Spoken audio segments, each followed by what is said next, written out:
बिस्मिल्लाहिर्रहमानिर्रहीम। लाखों करोड़ दुरूद नबी करीम सल्लल्लाहु अलैहि वसल्लम की ज़ात और उनकी आल पर। मोहम्मद नज़ीर खान, ये जो आनी तरमीम का मसला था, ये बज़ाहिर ऐसे लग रहा है ये हुकूमत का ड्रामा था और हुकूमत अपना एक प्लान बना के बैठी हुई थी ताकि किसी तरह जो है सुप्रीम कोर्ट के जजेस हैं, मंसूर अली शाह साहब हैं, उनको प्रेशराइज किया जाए या एक पैनिक की सूरत हाल मुल्क के अंदर क्रिएट की जाए ताकि उस पैनिक की सूरत हाल में, प्रेशर वाली सूरत हाल में जो मखसूस नशिस्तों वाला फैसला है वो जो मंसूर अली शाह साहब है वो जारी कर सकें ताकि जब वो फैसला जो है तफसीली फैसला वो जारी हो जाए तो काजी फाज इस हिसाब के होते हुए उस फैसले को हुकूमत वक्त चाहती है काउंटर किया जा सके, क्योंकि अगर काजी फाज इस हिसाब पर तैयार हो जाते हैं फिर हर सूरत में इलेक्शन कमीशन को हुकूमत वक्त को उस फैसले के ऊपर अमल दरामद करना होगा। पाकिस्तान तरीके इंसाफ की सियासी हैसियत को तस्लीम करना होगा।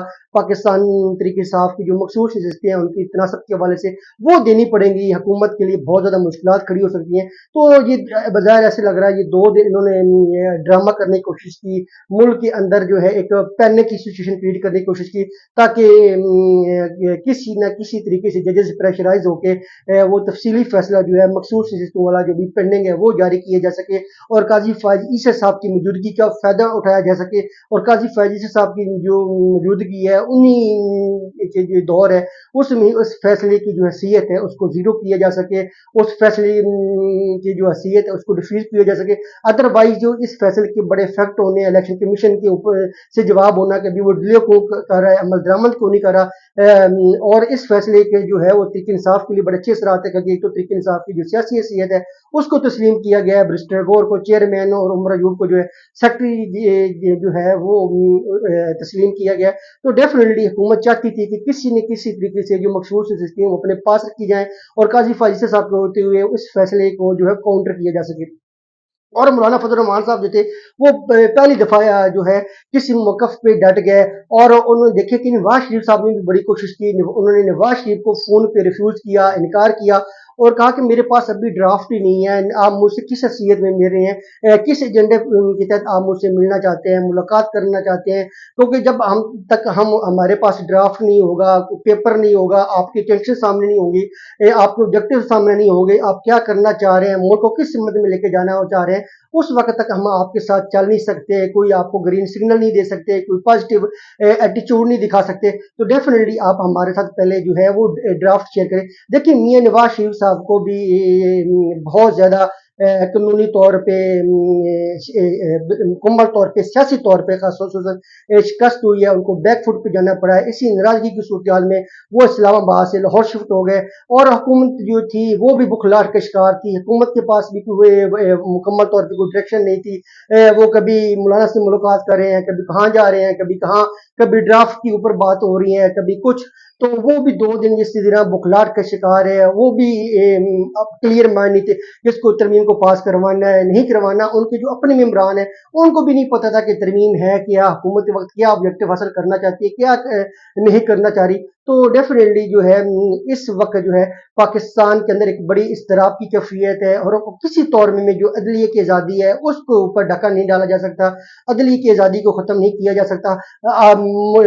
अदारों में मसाइल होते हैं, आप किसी चीज़ को ख़त्म नहीं कर सकते, आप सुप्रीम कोर्ट की कानूनी हैसियत को, आईनी हैसियत को, उसकी जो अहमियत है उसको ख़त्म नहीं कर सकते। आपको मसाइल हैं कि पेंडिंग केसेज हैं, जजेस की अपॉइंटमेंट है, आप रिफॉर्म्स लेके आ सकते हैं। ऐसा नहीं हो सकता कि आप अदलिया के सुप्रीम कोर्ट के मुतवाज़ी एक नई अदालत ही कायम कर दें और सुप्रीम कोर्ट की जो हैसियत है उसको बिल्कुल कम करके रख दें और उसकी हैसियत ऐसी हो जाए जैसे आम एक डिस्ट्रिक्ट कोर्ट की होती है। ऐसे नहीं हो सकता। जिस तरह आप कौमी असम्बली या सेनेट के मुतवाज़ी कोई नया ईवान नहीं बना सकते, इसी तरह आप सुप्रीम कोर्ट के मुतवाज़ी कोई नई अदालत नहीं बना सकते। यही हमारा जो प्रिंसिपल है, कॉन्स्टिट्यूशन का एक फ्रेमवर्क है हमारे अंदर दिया हुआ है कि सुप्रीम कोर्ट होगी, आइन के अंदर एक हाई कोर्ट होगी। इस तरह का एक फ्रेमवर्क हमारे आइन के अंदर मौजूद है। आप उस फ्रेमवर्क को, उस स्ट्रक्चर को, उस लीगल जो हिरार्की है उसको किसी तौर पर भी डिस्टर्ब नहीं कर सकते। रिफॉर्म्स हो सकती है लेकिन जिस तरह हमारे पार्लियामान है इसके ऊपर सवाल निशानात उठते हैं, इसकी प्रोग्रेस के ऊपर सवाल निशानात उठते हैं। तो इसका मतलब ये नहीं होता कि आप कौमी असम्बली या सेनेट सेनेट के मुतवाजी कोई नया ईमान ही बना दें, आप उसके अंदर रिफॉर्म्स लेके आते हैं, वो खामियों को दूर करने की कोशिश करते हैं। इसी तरह अदलिया के अंदर हज़ारों खामी होंगी। आपने अदलिया के मुतवाजी को नहीं, सुप्रीम कोर्ट के मुतवाजी को नहीं अदालत नहीं बनानी है, आपने उसी सुप्रीम कोर्ट के अंदर ही एक नया स्ट्रक्चर जो रिफॉर्म्स वाला वो लेके आए कि पेंडेंसी ऑफ केसेस खत्म हो जाए, और जो बाकी मामला आते हैं जजेस की अपॉइंटमेंट पे उसके ऊपर बात की जा सकती है। लेकिन ऐसा नहीं हो सकता आप एक मुतवाजी अदालत ही के जो है वो खड़ी कर दे। तो इस वक्त जो है हुकूमत वक्त के लिए बड़ी परेशानी है, उनकी गगनसाई हुई है, उनको शिकस्त का सामना करना पड़ा है, और वो इस पोजीशन में ही नहीं थे कि आईनी तरमीम जो है उसको पास करा सकें। लगता ये है कि हुकूमत खुद भी कंफ्यूज थी, कि कंफ्यूज इसलिए थी कि उनको भी नहीं पता था कि वो तरमीम का जो ड्राफ्ट है उसके अंदर क्या लिखा हुआ है क्या नहीं है। और हुकूमत ऐसे लगता है घबरा गई थी, परेशान हो गई, जिस तरह कौम की तरफ से रिएक्शन आ रहा था, एक पैनिक सूरत हाल हो गई थी, क्योंकि जो सियासी जमातें होती हैं उन्होंने आखिरकार अवाम के अंदर ही जाना होता है। चाहे इक़्तिदार जो है ताहयात आप उसके साथ नहीं रह सकते। आपको जमहूरियत का हुस्न यही है, तकाजा यही है कि आपको एक मखसूस पीरियड यानी 5 साल के बाद दोबारा अपने आप को अवाम के सामने पेश करना होता है, और अवाम जो है फिर आपको इलेक्ट करते हैं। तो इस वक्त जो है हुकूमत की बहुत बड़ी नाकामी हुई है। नवाज शरीफ साहब की खासतौर पर नाकामी हुई है कि ऐसे लग रहा है कि पहली दफा ऐसा हुआ है कि मौलाना फजल रहमान साहब ने नवाज शरीफ को किसी बात के ऊपर रिफ्यूज किया हो, उससे इनसे मिलने से मुलाकात करने से इनकार किया हो, तो डेफिनेटली फिर इसी नाराजगी में नवाज शरीफ इस्लामाबाद से लाहौर चले गए। हुकूमत वक्त को चाहिए कि होश पे ना खलें, और मुल्क के अंदर कोई डेडलॉक पोलिटिकली कानूनी तौर पर क्रिएट न करें। जो आइन के अंदर लिखा हुआ एक स्ट्रक्चर है, बेसिक स्ट्रक्चर है, फाउंडेशन है, उसको डिस्टर्ब न करें। रिफॉर्म्स हर जगह पे हो सकती हैं, रिफॉर्म्स की गुंजाइश रहती है, इस्लाहात की गुंजाइश रहती है, आप वो इस्लाहात लेके आए, बल्कि ऐसी इस्लाहात लेके आए जिससे हमारी जो ग्रास रूट लेवल की जुडिशरी है उसके ऊपर भी फर्क पड़े, वहां पर जो पेंडेंसी ऑफ केसेस है वो खत्म की जा सके, और सुप्रीम कोर्ट की अपनी जो कारकर्दगी है वो बेहतर हो सके।